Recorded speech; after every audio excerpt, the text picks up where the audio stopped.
Greetings folks, Anila Horam here with a World of Warships replay. Today we are once again featuring Jimijaz, and this time he is in the premium Tier 7 Commonwealth destroyer HMCS Haida. He is division with myself in the premium Tier 7 Soviet destroyer, the Leningrad.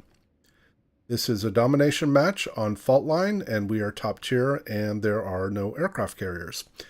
Jim has built his commander skills and upgrades around supporting endurance and the gun systems for his ship, and he takes the special upgrades for both hydro and smoke to extend the action time of those consumables.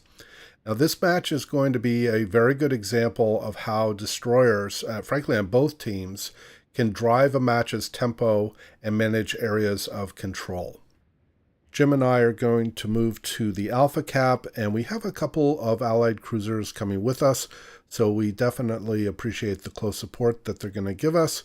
However, one thing that I've always disliked about this map is the spawn areas for the battleships are quite far from the Alpha and Charlie Caps, and many of the battleships at this tier are quite slow, or frankly very slow in some cases, and it takes them a long time to get to these cap areas to support them effectively. And in fact, that will be an issue for us in this battle because our team will have a couple of battleships that will continue to mill around in the Alpha Cap long after we've secured it and Jim and I have moved on to other areas to support the team. Jim is going to move into the Alpha Cap, and here we detect the opposing Mahan, and both the Mahan and Jim are going to smoke up here. Now you notice that the Mahan had a fire, which he is going to damage control, and that's going to be important to note because we're going to find out shortly that this Mahan does not have last stand, and that's basically going to turn him into a sitting duck. So Jim has started his hydroacoustic search. He obviously wants to know if torpedoes are coming, which they are, but he also wants to be able to detect the opposing Mahan in his smoke. And so Jim is on voice communications with me, asking me if I'm ready to shoot at this Mahan as soon as he detects him. And this is one of the areas where the Mahan is very strong. It's a very good forward advanced scout ship because it has very good concealment. It has the rolling smoke. It has the hydroacoustic search, although it's quite short range, but it allows us to ambush ships like this with pretty good ease. And Jim, I think with this next salvo, is going to cripple the engine of the Mahan. There you can see his engine is out.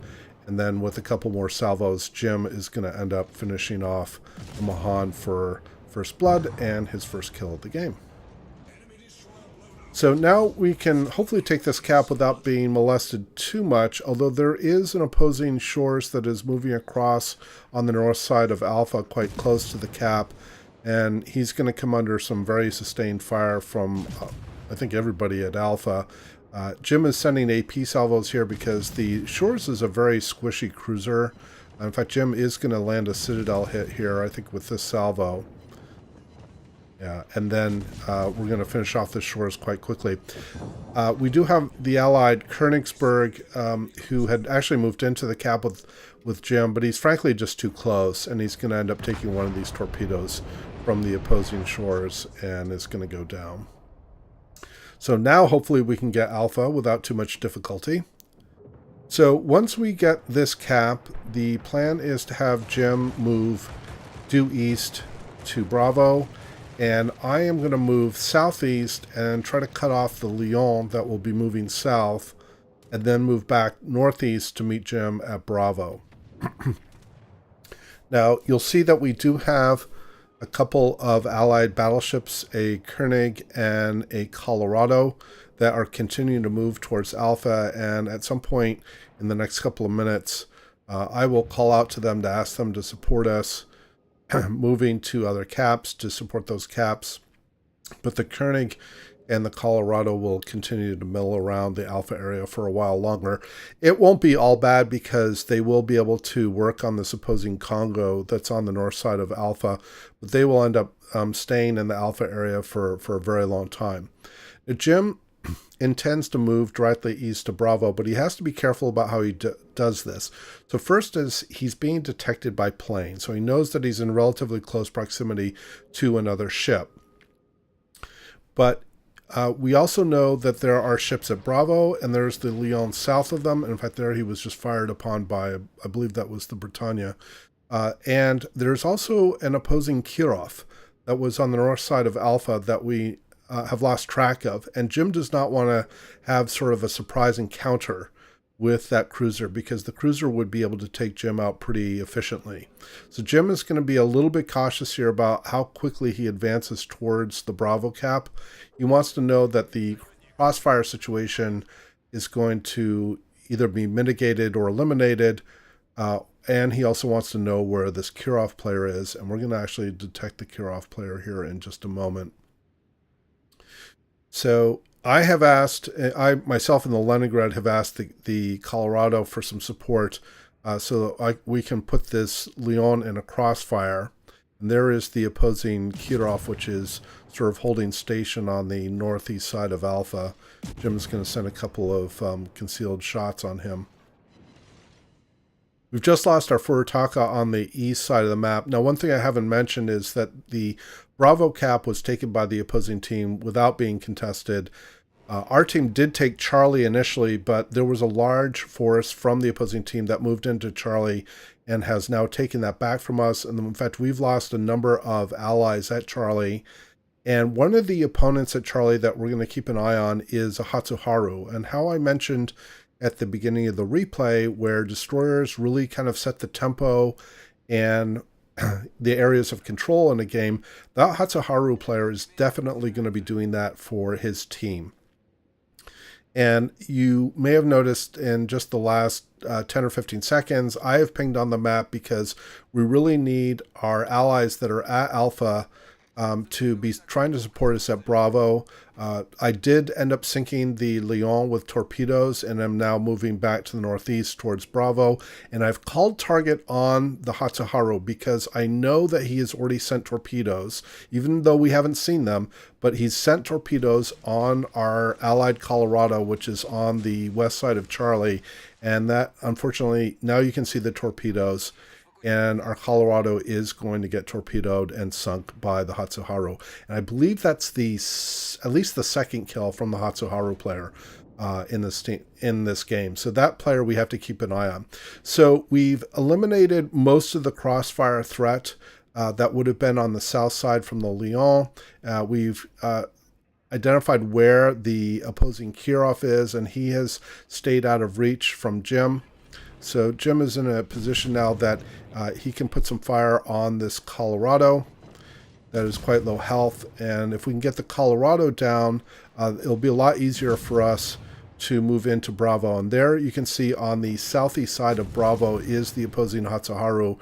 And again, that's a player that we have to continue to keep a close eye on. Jim's got a fire on the Colorado. It looks like the Colorado is trying to heal through the fire. But he's taking too much fire in return to be able to heal through it quickly enough. And Jim gets another kill for our team. So he's up to 2 kills, and there is the opposing Kirov. And now the Kirov is moving back towards Bravo. There's the opposing Hatsuharu. So again, we have to be a little cautious about how rapidly we push in here. The Allied Shchors is in close proximity to us. So again, a big shout out to him for supporting us well. Jim's Hydro has lit up the torpedoes from the Hatsuharu.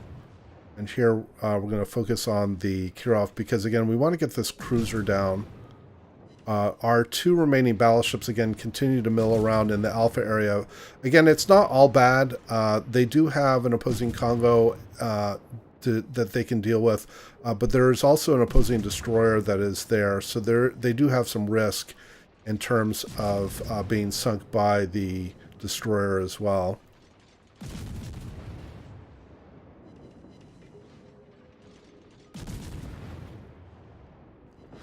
And Jim has now secured his 3rd kill for the game by taking out the Kirov.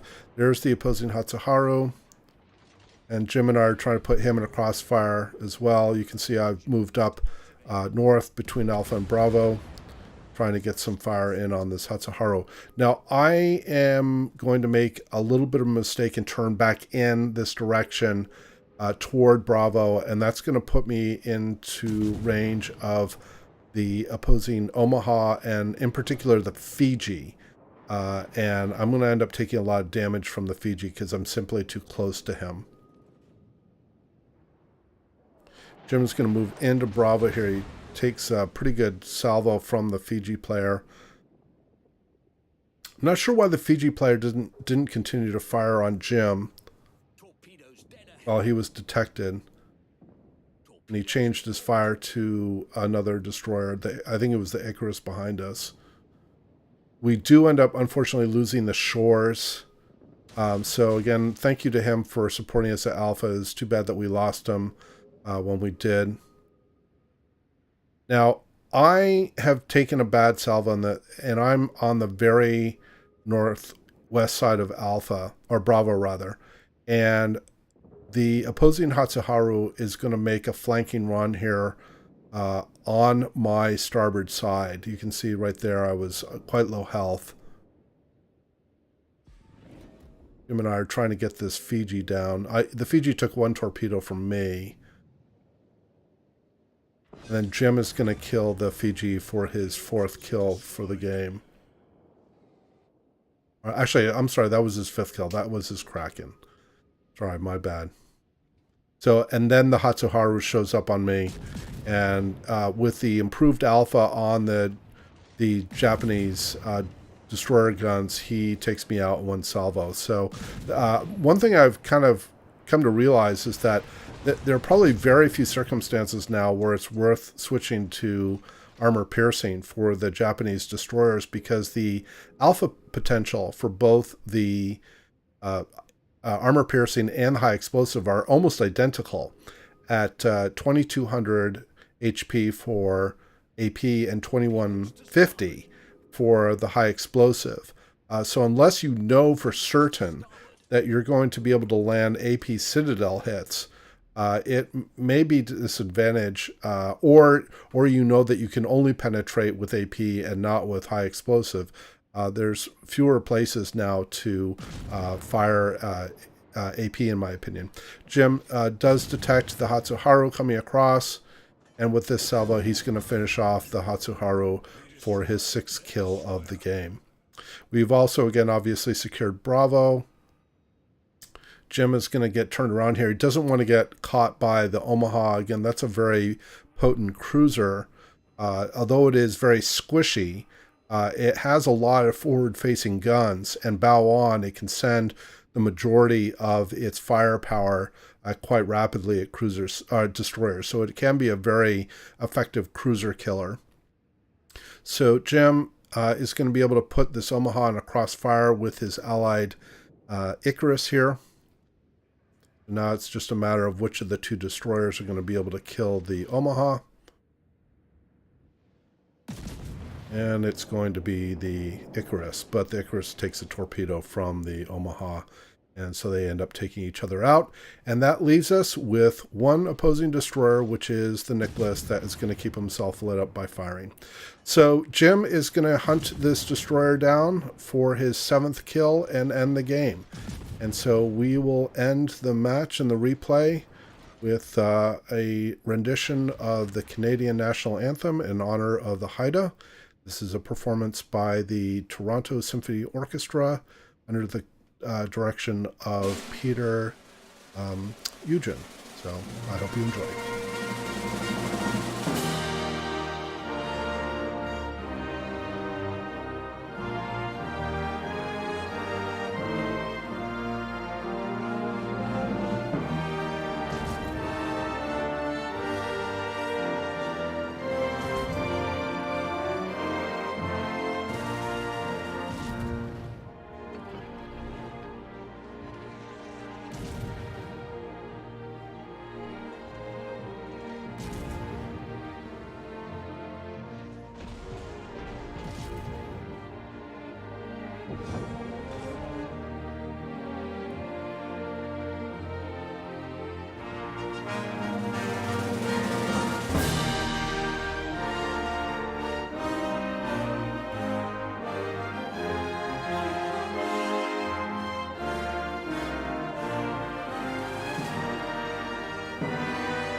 Bye.